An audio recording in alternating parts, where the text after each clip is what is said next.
Listen to me closely because I know exactly where you are right now. You are tired, your back hurts, you just finished a 10-hour shift on your feet, scrubbing floors or stocking shelves, and you come home to an apartment that isn't yours. You look at those white walls you aren't allowed to paint. You look at that carpet you're terrified to stain because you need your security deposit back. And then the first of the month hits. You write that check to your landlord, you watch half your paycheck, maybe more, vanish instantly. You are paying for his retirement while you are barely surviving your own life. It feels like a trap, doesn't it? It feels like the system was designed to keep you renting forever, to keep you small, to keep you quiet. They tell you that buying a house is for other people, people with college degrees, people with salary jobs who sit in air-conditioned offices. They tell you that you need 20% down or perfect credit and thousands of dollars in the bank just to start looking. So you give up, you accept that this is just how it is. You tell yourself, I'm just a maid or I'm just a cashier. Stop it. Stop saying that right now. I am here to tell you that is a lie. I am going to share a story with you today that will change the way you look at every $5 bill that passes through your hands.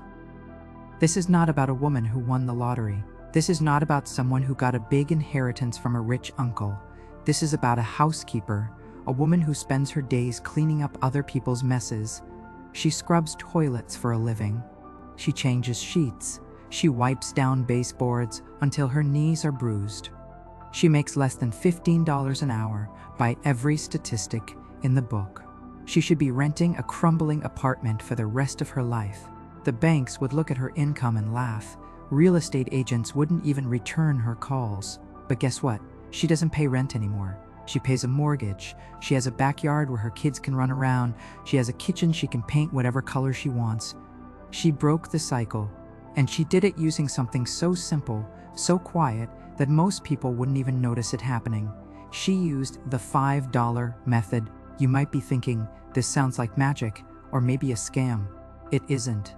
It is math and it is discipline, but more than that, it is about dignity. It is about deciding that your hard work deserves a reward that lasts longer than a weekend. We are going to break down exactly how she did it. We aren't going to use fancy financial words. We aren't going to talk about stocks or crypto or high-yield portfolios.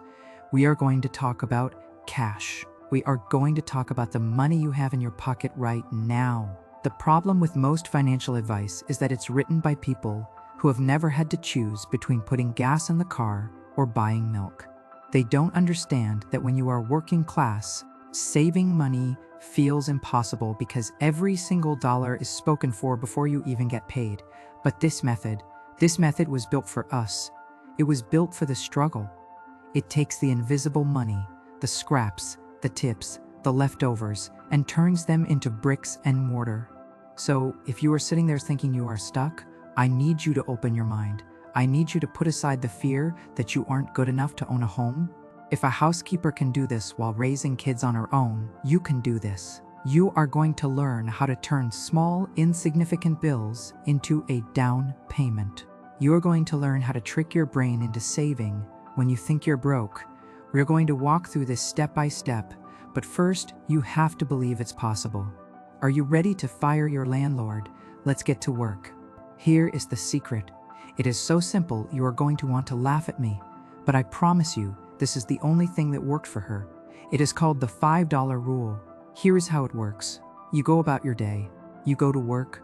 You buy your groceries. You get gas. You live your life, but you make a contract with yourself, a binding contract.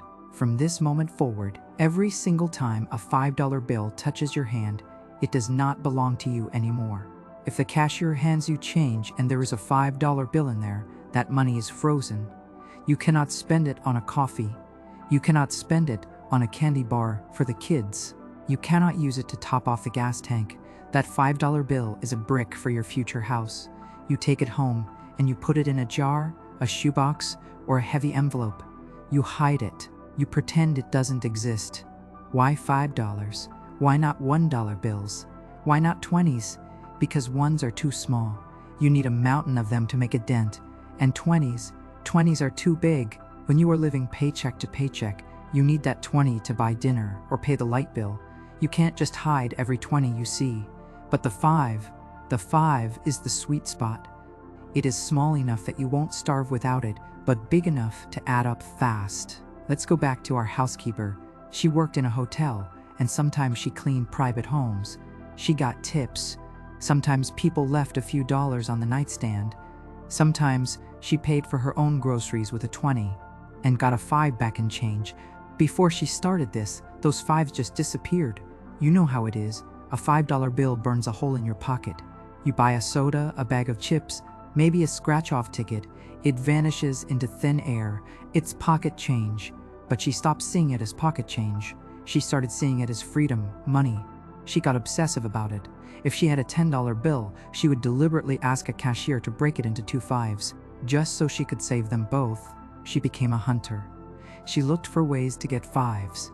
She realized that by saving just 1 or 2 5s a day, money she used to waste on junk, she was saving $10 a day. That is $70 a week. That is nearly $300 a month. And the crazy part, she didn't feel it. Her lifestyle didn't change because she was only skimming off the top. She kept this cash at home. She didn't put it in the bank immediately. Do you know why? Because if money is on a debit card, it is too easy to swipe. It is too easy to transfer it to checking when you want to buy a new pair of shoes, but cash in a jar. You have to physically reach in and steal from yourself. You have to look at that pile of Abraham Lincolns and say, I am stealing my own house. That guilt is powerful. That guilt keeps you honest. I know some of you are saying, Sarah, I don't use cash. I use my card for everything. Listen to me. If you are trying to escape the rent trap, you need to switch to cash for your daily spending. Use the envelope system for your groceries and your gas. Why? Because when you swipe a card, you don't feel the pain. When you hand over physical paper money, your brain registers the loss. You spend less. And when you spend less, you get more change. And when you get more change, you get more $5 bills. The day she got the keys, she walked into that empty living room and she just sat on the floor and cried. Not because she was sad, but because for the first time in her life, no one could kick her out. No landlord could sell the building out from under her. No one could tell her she couldn't have a dog. She looked at the walls and knew that if she put a nail in to hang a picture, she didn't have to ask for permission. That is what you are buying. You aren't buying wood and brick. You are buying peace. You are buying the right to sleep soundly at night knowing your roof is actually yours. She still works as a housekeeper. She still scrubs floors. But now, when she drives home, she isn't driving to a temporary stop. She is driving to her legacy. She is building equity. Every month she pays her mortgage. She is paying herself, not some rich guy across town. And her kids, they see their mother differently now. They saw her sacrifice. They saw the discipline. They learned that being poor is a temporary condition, not a life sentence. They learned that you can change your stars with nothing but patience and $5 bills. So, here is my challenge to you. I want you to go look in your wallet right now. Do you have a 5? Do you have any cash at all? If you do, that is your seed. Do not spend it. Put it away. Find a jar. Label it my house. It is going to look pathetic at first. One lonely bill sitting in a glass jar, you are going to feel silly. But that is how every empire starts. It starts with 1 brick. Do not let the world tell you that you are too broke to own a piece of this country. Do not let the economy scare you into staying in the passenger seat of your own life. You work too hard to have nothing to show for it at the end of the month. The $5 method is waiting for you. It doesn't care about your credit score right now. It doesn't care about your job title. It only cares about your commitment. Start today, not next week, not when you get a raise. Today. Save that first 5, then do it again tomorrow, and then again the next day. Wake up in 2 years and tell me it didn't work. I'll be right here waiting to hear your story. I'm Sarah. Keep your head up, keep your money tight, and I'll see you in the next video.